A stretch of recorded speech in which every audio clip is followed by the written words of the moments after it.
pa rin pala dito guys, no? Wala namang nagbago, ganun pa rin, no? Pero maganda siya for picnic, outing. At the same time, pwede kayo dito tulad nun, mag-camping, di ba?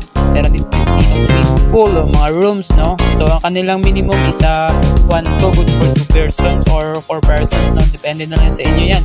Meron din silang 2K or 125 na rooms for family size, no?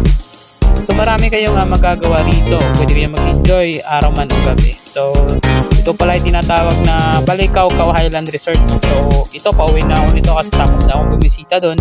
Nagbisita lang naman ako para mag-inquire ng mga presyo nila, di ba? Pero pag dito, talaga sulit naman. Hindi siya ganun kalayo sa city. Pag nag-travel kayo, hindi rin mahirap yung daan kasi papunta rito is talagang mula kang paanong mga lubak-lubak na daan kundi sementado lahat. So next vlog guys, no, samahan nyo ako ulit, no. Enjoy, subscribe kayo sa channel ko. At the same time, huwag kalimutang i-hit yung notification bell at saka yung subscribe button. Maraming salamat. Ito nga pala si JM TV, no. So magandang araw sa inyo at more blessings to come. Thank you po.